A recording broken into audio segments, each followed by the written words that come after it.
For those, for those of you who just joined, welcome to the Fund the Mission, Train the Trainer for our Relay for Life fall conferences. If you haven't been on one of the Train the Trainer sessions that we've had last week, this next hour or less will walk you through all you need to know to facilitate the content and plan the logistics for your Relay for Life conference breakout. And specifically, we're talking about Fund the Mission in this session. We've already covered Bring the People and Take Care of the People, and we are recording all of these sessions, and they will be available either by the end of this week or by the beginning of next week. My name is Michelle Clukey, and I am the Relay for Life curriculum designer. And if you have any questions about this training content, please do not hesitate to ask. I want to be as helpful as possible. So I've even said that if you are doing something unique with your conference and it's something that you're trying to figure out how to make this particular breakout content work for what you're doing with your conference, and you need some suggestions on how to tweak it or how to make it work for you, please do not hesitate to email me and ask. And that goes if you have questions about handouts or anything related to the content. Anything outside of the content, please work with your senior manager, senior director, and managing director to help either answer those questions or get you to the right people to answer those questions for you. So some logistical information about this breakout and about all of our breakouts. The length is 75 minutes. It can be adjusted to 60 minutes, but activities and discussions may be a bit limited. So if you're going to have a larger group in the breakouts, which we're saying around 40 or 50 people or more, we suggest keeping it at the length of 75 minutes to allow you to get through the entire piece of content, and suggest working with your facilitators to have a timer or some kind of cues to make sure that you are on track, because it is so discussion based that sometimes with people sharing back their great ideas, we can easily get off track when it comes to time. So our second point is that this content is written to be discussion based and has a lot of activities written into it so that the participants can learn from one another, and so we suggest that the people who are facilitating these breakouts are comfortable with helping to facilitate and foster discussion and great participation. We suggest that these breakouts are set up with tables and chairs. That's the option, the number one option. It's easier for the participants to take notes and to gather their handouts and all of their stuff. It's also easier for you as the facilitators to break them into groups, because you can just break them into groups based on their tables. If that is not an option to have tables and chairs, it's totally fine if you have rows of chairs. You're going to want to think about the logistics of that ahead of time and talk through that with your facilitators to figure out how exactly you're going to break them into groups, and depending on the number of people in your breakouts, what those groups are going to look like, if they're going to be groups of 5 or 10. And the other couple points that you'll see on the screen is that we do suggest 2 facilitators for each breakout. If your breakout is going to be rather large, if it's an option, we also suggest having a third person in the room kind of as a room host to help keep track of time and to help with activities and discussions and flip charting and that sort of thing. And lastly, the last point is the content is designed for event leadership team leads, so event lead, people lead, experience lead, and fund the cure lead.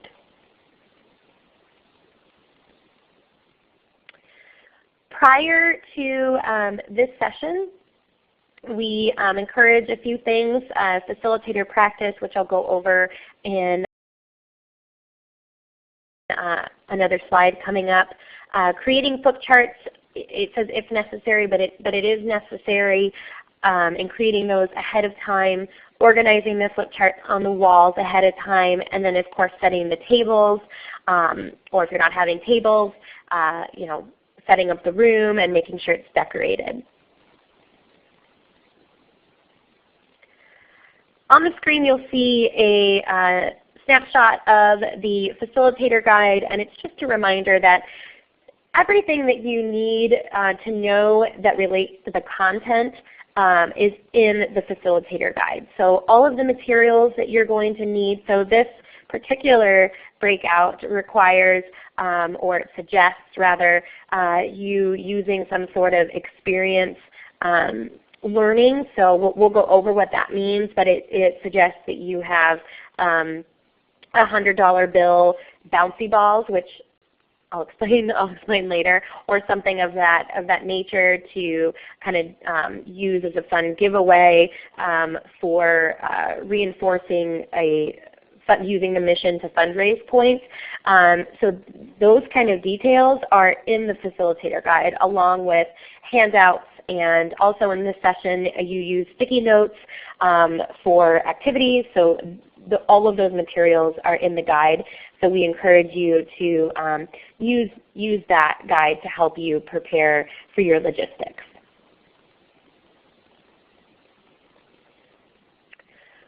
A couple of other notes for facilitators. So if you're not a facilitator and you're on this call, we encourage you to share these things with your facilitators, especially if you're going to have a meeting with all of them or a phone call with all of them ahead of time. You can use this information as part of what you're going to share with them. As we mentioned before, these sessions are designed for volunteer leadership, and if possible, the content will be the most effective if it's facilitated by volunteers. We realize that that's not always an option, and so the second best option to having 2 volunteer facilitators is that the workshops are the breakouts are facilitated by 1 staff and 1 volunteer. And a couple other things that you'll see on the screen. It says stay away from the My Relay examples. What I mean by this is it's really easy to use examples from your own relay. Even as staff sometimes it's really easy to say, one of my relays or that sort of thing. And it's because it's what we know and what we're proud of, because we're accomplishing a lot of great things, but this can be intimidating and distracting for the learner. So if you are going to use a personal story, we suggest trying to mask it by saying, I've seen X done at a relay before, or I've heard of a relay doing this or that before, and this will still allow for you to share your ideas and but not attribute them to your own relay. And we do encourage you, though, to put in personal stories. If you have a really great example that's going to reinforce one of the points in the content, we encourage you to share that, and for your facilitators to share that as well. Just have those examples thought out ahead of time. And sometimes we don't realize how we look when we are facilitating, and it's a good idea to practice out loud in front of the mirror. This can be a little bit silly, but you may be surprised how over-animated you are, or how your concentrating or teaching face actually looks more like a mean or angry face. And we don't want the learners to be distracted by something small like hand gestures and not be able to concentrate on the content. So we encourage that. We also encourage that your facilitators practice with one another at least 2 times over the phone and 1 time in person, if not more, if they need more than that. But that being the minimum, so 2 times over the phone and 1 in person. We realize that not everybody has a chance to practice face-to-face more than either the day before or the morning of because of logistics and schedules. But over the phone can definitely be of benefit. And then encourage your facilitators or work into the schedule that a time for your facilitators to practice with their flip charts.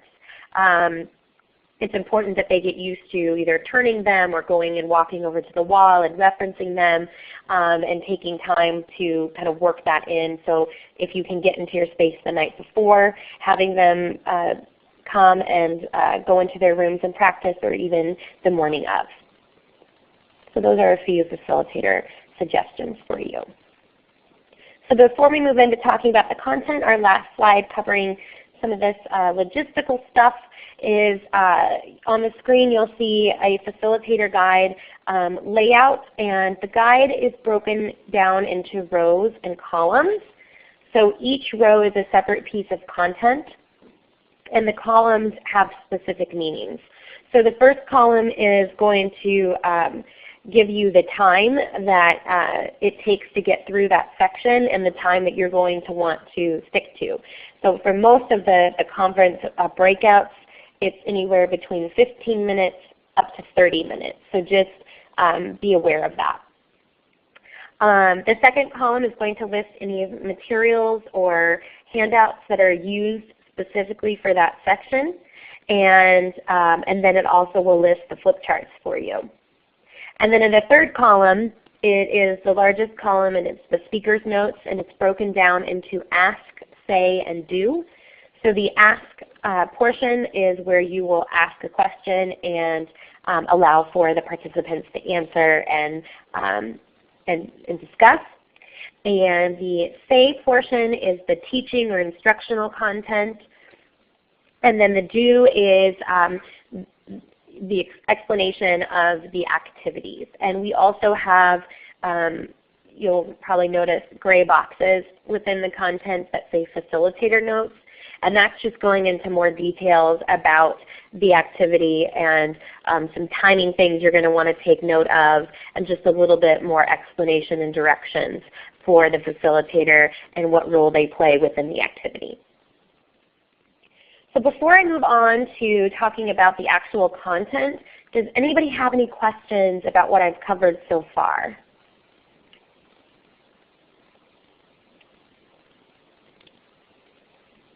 And like I mentioned, for some reason I haven't been able to see, or people were saying that they were typing questions in the chat box and I wasn't answering them and I wasn't able to see them. So if you typed a question in the chat box and I haven't answered it, please use your voice and let me know so that I can make sure I get to that. All right, so let's go ahead and move on. So the first section in this content is the same as the rest of the breakouts. As participants enter the room, we want to play music and keep the energy high. I've said this before, if you were on one of the other Train the Trainer sessions, it's really important to keep in mind that this conference is our opportunity to give our relayers a glimpse into the relay experience, and it really is a great opportunity to set the tone for our entire relay season, which means we really want to keep that energy high, keep things enthusiastic. So anything that we can do, even when they're entering and exiting breakouts, like music and greeters and noisemakers and the fun, and anything to enhance the participant experience, we want to provide. So when they're coming in the room, let's start to engage them from the second that they find their breakout, if not before.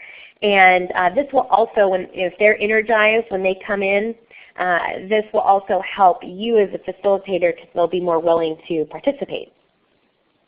So in this first section, you will want to confirm that they are in the right place by letting them know what breakout it is. That's the very first thing you want to do. So if they got lost and all of the excitement and hype, and your room was just the room that looked like the most fun, and they wandered in, but they're not in the right breakout, you're going to want to help them find the right breakout. And then next, introduce yourself. And again, just as a reminder, we don't want to give them our whole volunteer and staff resume, but tell them the basics, your name, what relay you belong to, what role you play with your relay, and how long you've been volunteering with relay. And then cover the agenda, and then you are on your way into the content. So the first section after the welcome and introduction is using the mission to fundraise. So this section opens with a question and a movement activity to help focus the participants on using the mission to fundraise. So there should already be four flip charts placed around the room. And one will be in front of the room, one on the right side, one on the left side, and one in the back of the room. And the flip charts will say strongly agree, agree, disagree, and strongly disagree. And you or the facilitator will make the statement, my relay is great at using the mission to fundraise. And the participants then will hear that statement and move to the flip chart that best aligns with their answer. So they may say, I strongly agree that my relay is great at using the mission to fundraise. And once the groups have settled into where they think they belong, we want to ask a few why they chose that flip chart or that answer. So if they said strongly agree, we want them to share how they are doing a great job at motivating their teams to fundraise through the mission. If they said that they disagree, then we want to ask them, so what are the challenges that you're facing with using the mission to help motivate fundraising? So this is kind of like an icebreaker activity, but it's kind of starting to get there. It was designed to start to get their brains starting to think through some of the points that you're going to reinforce with the actual content. Does anybody have any questions about that particular activity? So I want to make sure it's clear. Oh, good. All right. So no questions with that one. So everyone has that crystal clear. And if for some reason it doesn't make sense later when you're thinking about it, email me and I will walk you through it. So the 3 points that we're going to cover in this breakout is using the mission. You're using these 3 things to help with motivation. So we know that people are motivated by teamwork and community and in the sense of community, which we explain in the content that this is going to be that's kind of taken care of through our ambassador program and the new program that's going to help provide them community and that sense of team and belonging. So we are really going to focus on this section, or we're going to really focus in this breakout on using passion to motivate and also using training / teaching to motivate our volunteers to fundraise. So the next part of this first section is after the activity. They are going to sit down, and then the next activity you're going to use sticky notes, which that material is listed in your guidebook. And they will answer the questions that will be on flip charts on the sticky notes and then get up from their table or their chair and walk over and stick their answer on the flip chart. So the first question is, what does passion look like in Relay?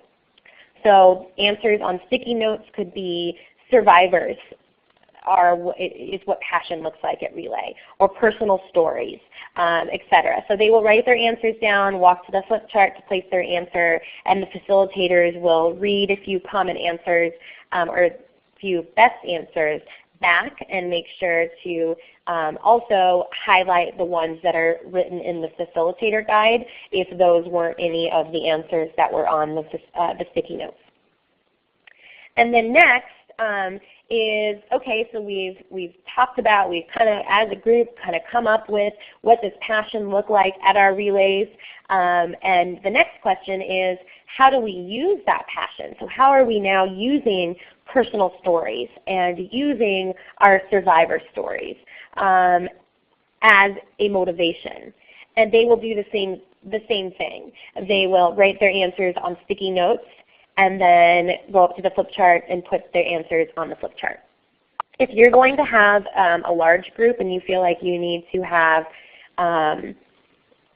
more than one flip chart around the room for them to go place their sticky notes on, that's fine too. And then you can kind of break it up with facilitators reading off answers from the various flip charts.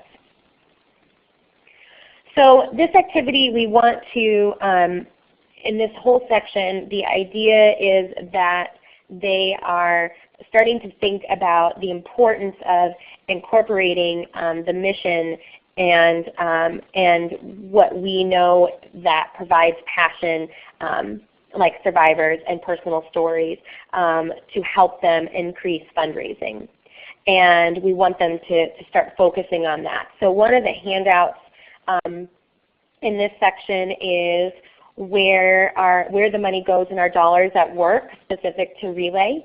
And you can see that a little snippet on the screen of what that handout looks like.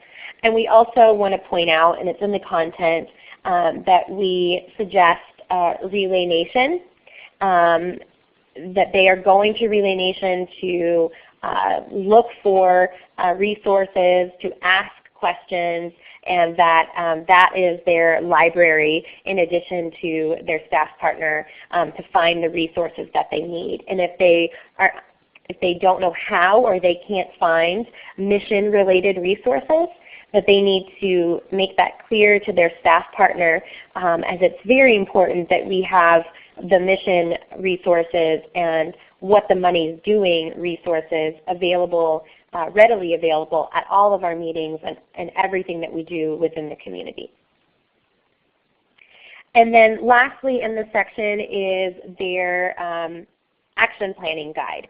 So just like with the other breakouts, they will complete the first section of the action planning guide to start to document some of the great things that they're thinking about bringing back to their Relay.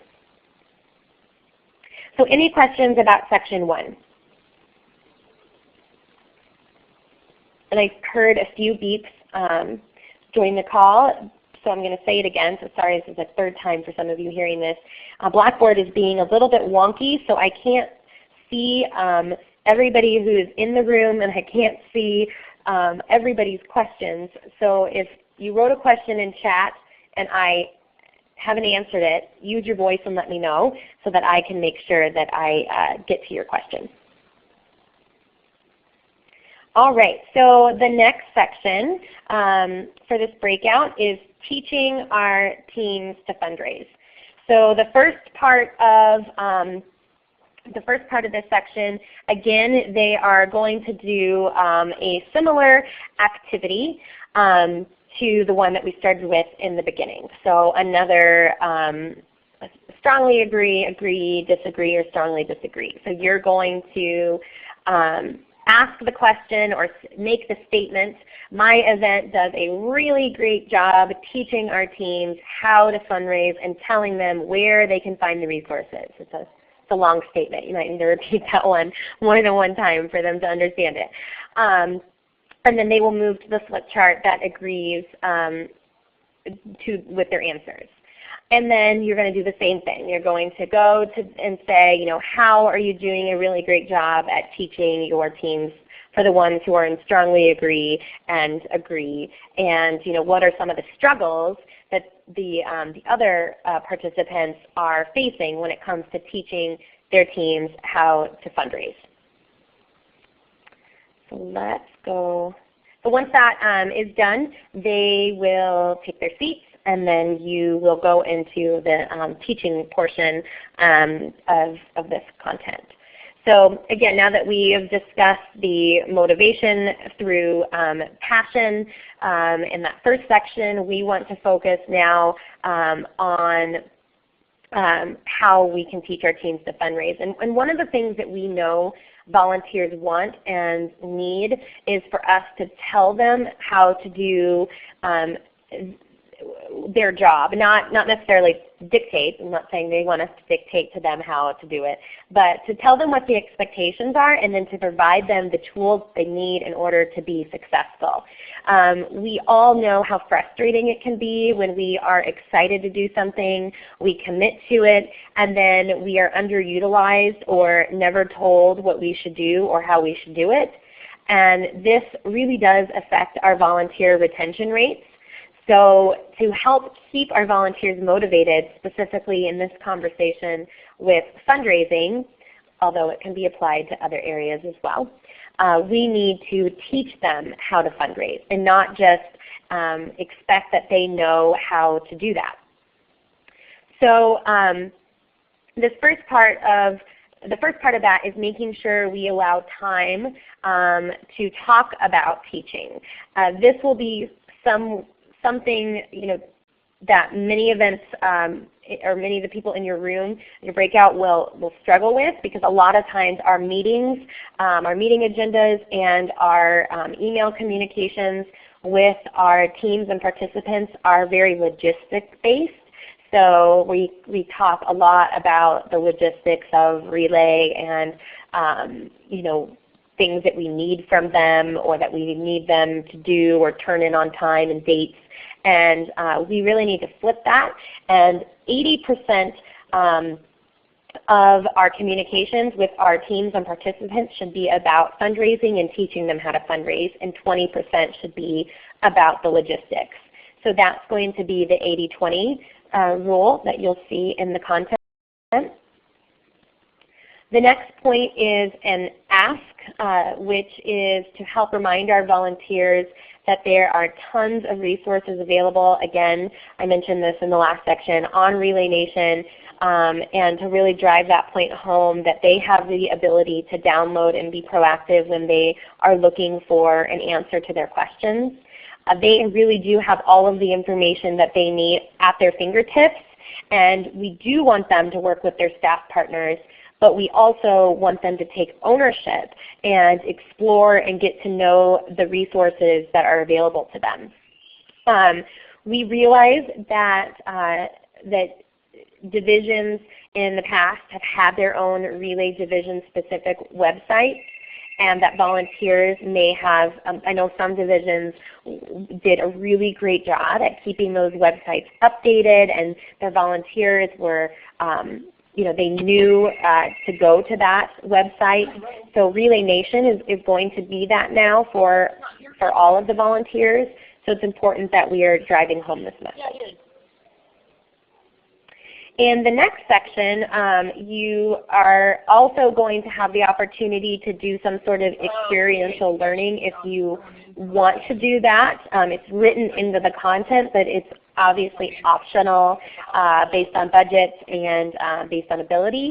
So we give the idea of using $100 bouncy balls. That picture that is on the screen I stole from Oriental Trading Company, and so you can buy them there or do something else creative. And the idea is that when they walk in the room, they would get this $100 bouncy ball with a message attached to it, either with a label or something attached with what raising $100 can do. So it can provide X amount of rides. It can provide this many phone calls to our National Cancer Information Center, that sort of thing. So you can use that idea or come up with one of your own. But the idea here is that we want to be teaching them that when they are out in their community or they're at meetings, that these are the type of things that they can do and they can teach their teams to do to tie fundraising and mission together. And let's see here. The last part of this section covers making the ask. This is an important part that we remind our volunteer leaders that making the ask doesn't come easy to everyone, and it doesn't come easy to the majority of people. So it really is something that we need to teach our volunteers how to do. So if they're not comfortable with it in their room, and you can take a poll by having them raise their hands unless you think that would make people feel uncomfortable, that they work with their staff partner, that they role play, that they shadow other volunteers that are really great at this. So they go out into the community in pairs or team up with their staff partner so that they can learn how to make an ask when it comes to fundraising. And this also can be something that is taught at in their meetings with their ambassadors, and will be a part of what their ambassadors are instructed to do. So let me go to your questions here. To teach event leaders how to find content on Relay Nation. Okay, so the question is, will there be, if others can't see it, will there be a training call to teach event leadership how to find content on Relay Nation? That is something that we are going to cover in, starting in October, we're going to have live support / training calls for the event lead positions, or event leads, experience lead, people lead, and Fund the Cure lead. And we will be providing that information to them on those live calls. And then it's also going to be a part of the new e-learnings that are going to be available to volunteers per their role. So each role in the event leadership team model, it is going to have an e-learning available to them, and that will also be a part of that content. Does that answer your question, Diane? Yes, Michelle, thank you. You're welcome. Okay. So the next question, Mark said, I'm liking the idea of the $100 bouncy balls. Is there an already prepared list of what $100 versus is coming up with? Yeah, we have that list. So that list should be available through your mission partners or your staff partner. If you don't have that, and Mark, I apologize, are you a staff or are you a volunteer?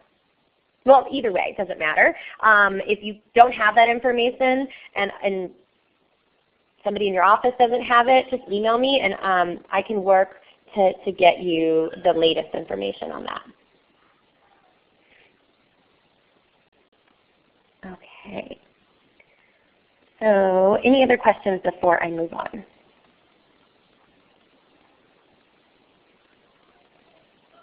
All right. So the next section and the last section is going over Hope Club and how that can help motivate our teams and our participants specifically to fundraise. So the key points here is the overview of the Hope Club, how it will make an impact in funding the cure and making it special and unique to your relay. So this section will cover, again, the overview, and in this section, I know that some divisions already do a really good job at reinforcing and have been for the last few years of reinforcing or enforcing or encouraging participants to raise their $100 and making it a standard that they will not get their t-shirt unless they have individually raised their $100. This is not the case for every division and every relay. So if your audience, you think it's going to be a little bit redundant for them to hear about making sure that all participants are raising $100. It's very important that you go over the Hope Club and what that program is, but this is where you also have the opportunity to talk about individual and team fundraising as well. But we want to keep the focus on every participant raising $100 and how the Hope Club is going to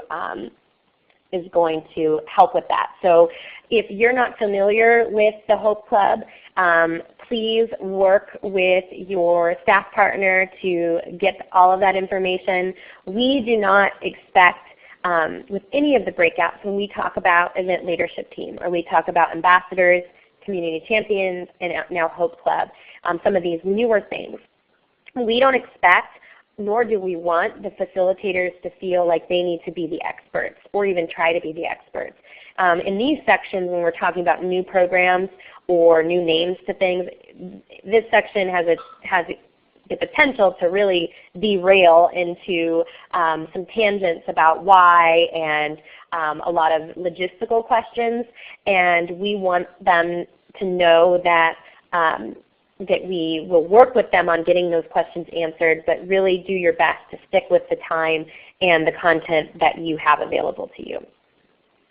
So you will review that. This section is pretty quick. I think it is 10 minutes. I don't have the content open right in front of me, but I believe it's just 10 minutes. So it's pretty short because we really wanted to focus on the first two sections. And then again, the last part of this section is where you will have them complete the action planning guide, the third portion of their action planning guide.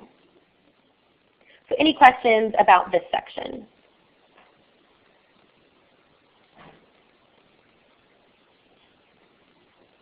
All right, so as I promised, I knew it wouldn't take very long to get through all of this, but the last section of the breakout is just like every other closing section of the breakouts, which is our call to action and next steps.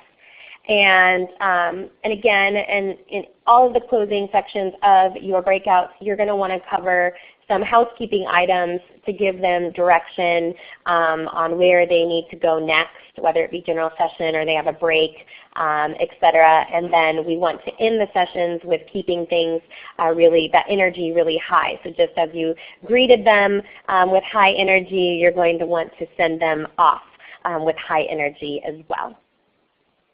So that is an overview of Fund the Mission breakouts.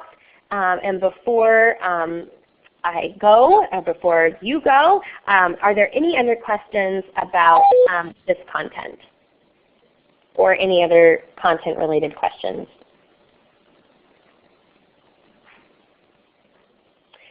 So as I mentioned before, these Train the Trainer sessions will be they are being recorded and will be available at the end of this week or the beginning of next week.